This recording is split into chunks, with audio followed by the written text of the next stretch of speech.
നമസ്കാരം. ഭാരത് ലൈവിലേക്ക് സ്വാഗതം. കേരളത്തിൽ മാത്രമല്ല, എമ്പുരാൻ ഉയർത്തിയ വിവാദങ്ങൾ തമിഴ്നാട്ടിലും ചർച്ചാ വിഷയമാവുകയാണ്. കേരളത്തിലെ RSS സംഘപരിവാറിടങ്ങളിൽ നിന്നാണ് ആദ്യം പ്രതിഷേധമുയർന്നെങ്കിലും ഇപ്പോൾ മറ്റൊരു വിഷയത്തിലാണ് തമിഴ്നാട് തങ്ങളുടെ പ്രതിഷേധം അറിയിക്കുന്നത്. ഏതായാലും എമ്പുരാൻ ഇറങ്ങിയതോടെ വിവാദങ്ങളുടെ പെരുമഴയാണ് പൃഥ്വിരാജിനെ കാത്തിരിക്കുന്നതെന്ന് വ്യക്തമാവുകയാണ്. എമ്പുരാനിലെ നെടുമ്പള്ളി അണക്കെട്ട് മുല്ലപ്പെരിയാറോ എന്നാണ് ഇപ്പോൾ ഉയരുന്ന ചോദ്യം. അണക്കെട്ട് ബോംബ് വെച്ച് തകർക്കണമെന്ന സിനിമയിലെ പരാമർശത്തിനെതിരെയാണ് തമിഴ്നാട്ടിൽ പ്രതിഷേധം ആരംഭിക്കുന്നത്. സിനിമയുടെ പ്രദർശനം നിരോധിക്കണമെന്ന് തമിഴ്നാട് ഫാർമേഴ്സ് പ്രൊട്ടക്ഷൻ അസോസിയേഷൻ ഇപ്പോൾ തന്നെ പറഞ്ഞു കഴിഞ്ഞു. ഗോകുലം ചിറ്റ് ഫണ്ടിനെ തുരത്തുമെന്നും വെല്ലുവിളി ഉയരുന്നുണ്ട്.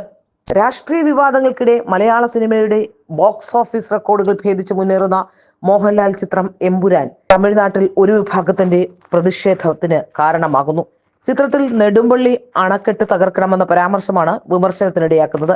മുല്ലപ്പെരിയാർ അണക്കെട്ട് തകർക്കുക എന്ന ആശയം ഉൾക്കൊള്ളുന്ന എമ്പുരാൻ എന്ന ചിത്രത്തിന് കേന്ദ്ര സെൻസർ ബോർഡ് നൽകിയ സർട്ടിഫിക്കറ്റ് കേന്ദ്ര സെൻസർ ബോർഡ് റദ്ദാക്കണമെന്നും തമിഴ്നാട്ടിൽ സിനിമയുടെ പ്രദർശനം തമിഴ്നാട് സർക്കാർ നിരോധിക്കണമെന്നീ ആവശ്യങ്ങളുമായി തമിഴ്നാട് ഫാർമേഴ്സ് പ്രൊട്ടക്ഷൻ അസോസിയേഷൻ രംഗത്ത് വന്നിരിക്കുന്നു.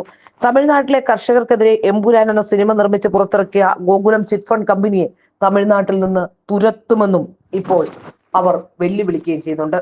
മലയാളത്തിൽ നിർമ്മിച്ച് എല്ലാ ഭാഷകളിലും ഡബ് ചെയ്ത് തിയേറ്ററുകളിൽ ഓടിക്കൊണ്ടിരിക്കുന്ന പൃഥ്വിരാജ് സുകുമാരൻ സംവിധാനം ചെയ്ത മോഹൻലാലും മഞ്ജുവാരും അഭിനയിച്ച എമ്പുരാൻ എന്ന സിനിമയിൽ നെടുമ്പള്ളി എന്ന സ്ഥലത്ത് അണക്കെട്ടുണ്ടെന്നും അണക്കെട്ട് ബോംബ് വെച്ച് തകർക്കണമെന്നും പറയുന്നുണ്ട്.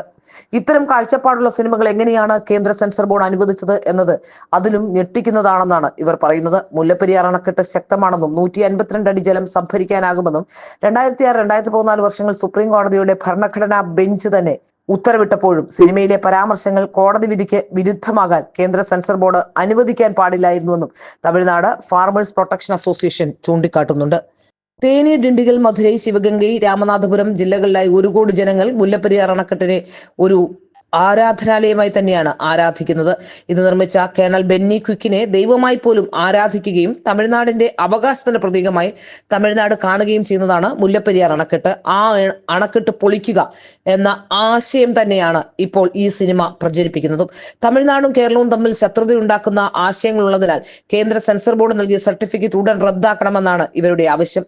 ഏതായാലും വിഷലിപ്തമായ ആശയങ്ങൾ ഉൾക്കൊള്ളുന്ന ചിത്രം പുറത്തിറങ്ങി 4 ദിവസമായിട്ടും അഭിപ്രായം പറയാതെ തമിഴ് സിനിമാക്കാരും തമിഴ്നാട്ടിലെ രാഷ്ട്രീയക്കാരും മൗനം പാലിക്കുന്നത് സിനിമയിൽ അടങ്ങിയിരിക്കുന്ന ആശയങ്ങളെക്കാൾ അപകടകരമാണ് എന്നും ഇപ്പോൾ അവർ ചൂണ്ടിക്കാട്ടുന്നു.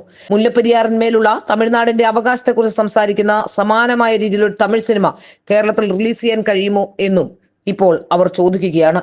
കേരള സർക്കാർ ഇതിന് അനുമതി നൽകുമോ? കേരള സർക്കാർ അനുമതി നൽകിയാലും മലയാളികൾ അനുവദിക്കുമോ എന്ന ചോദ്യങ്ങളും അവർ ഉയർത്തുന്നു. തമിഴെന്ന അവകാശപ്പെടുന്ന ലൈക്കിയും തമിഴ്നാട്ടിലെ ഏറ്റവും വലിയ ബിസിനസ് നടത്തുന്ന ഗോകുലം ചിറ്റ് ഫണ്ടിന്റെ ഉടമ ഗോകുലം ഗോപാലനും ചേർന്ന് നിർമ്മിച്ച് തമിഴ്നാട്ടിലെ ഗോകുലം മൂവീസിന് വേണ്ടി നേരിട്ട് വിതരണവും തുടങ്ങിയിട്ടുണ്ട്.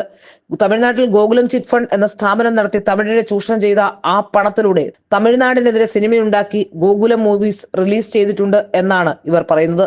ഇത് തമിഴ്നാടിനെതിരാണെന്നും അതിനെ ശക്തമായി അപലപിക്കുന്നുവെന്നും ഇപ്പോൾ അവർ വ്യക്തമാക്കുന്നു. കേരളത്തിലും മലയാള സിനിമയിലും തമിഴ്നാട്ടുകാർക്കെതിരെ വംശീയ ആശയങ്ങൾ പ്രചരിപ്പിക്കുന്നതിന്റെ പരകോടിയിലെത്തിച്ചിരിക്കുകയാണ് ഈ ചിത്രമെന്ന ആരോപണവും വരുന്നുണ്ട്. കേരളത്തെ സംബന്ധിച്ചിടത്തോളം ഏറ്റവും വലിയ അപകടം ഇടുക്കി അണക്കെട്ടാണ്. മുല്ലപ്പെരിയാർ ഡാമിൽ 10 TMC ജലശേഷിയുണ്ട്. നിലവിൽ ശരാശരി 7 TMC വെള്ളം മാത്രമേ സംഭരിക്കുന്നുമുള്ളൂ. മുല്ലപ്പെരിയാർ ഡാമിൽ നിന്ന് 10 കിലോമീറ്റർ താഴേക്ക് 70 TMC ശേഷിയുള്ള ഇടുക്കി അണക്കെട്ട് വളരെ വലുതായാണ് നിർമ്മിച്ചിരിക്കുന്നത് എന്നും നമുക്കേവർക്കും അറിയുന്ന കാര്യമാണ്. മുല്ലപ്പെരിയാർ അണക്കെട്ട് തകർന്നാലും ഇടുക്കി അണക്കെട്ട് പോലും നിറയില്ല. മുല്ലപ്പെരിയാർ വെള്ളം ഇടുക്കി അണക്കെട്ടിന് ഉപയോഗിക്കണം എന്ന പ്രേരണയുടെ അടിസ്ഥാനത്തിലാണ്. ഏതായാലും തമിഴക വഴൂതിരൈ കക്ഷിയും സമാനമായ എതിർപ്പ് ഉന്നയിക്കുന്നുണ്ട്. സിനിമയിലെ വിവാദ രംഗങ്ങൾ നീക്കം ചെയ്യണമെന്ന് പാർട്ടി ആവശ്യപ്പെടുന്നുണ്ട്. മുല്ലപ്പെരിയാർ അണക്കെട്ടിനെ കുറിച്ചുള്ള വസ്തുതകൾ വളച്ചൊടിക്കുകയും തെറ്റായ വിവരങ്ങൾ പ്രചരിപ്പിക്കുകയും ചെയ്യുന്ന ചില സംഭാഷണങ്ങളും രംഗങ്ങളും കാരണം ചിത്രം തമിഴ്നാട്ടിൽ പ്രതിഷേധം ഉയർത്തിയിട്ടുണ്ട്.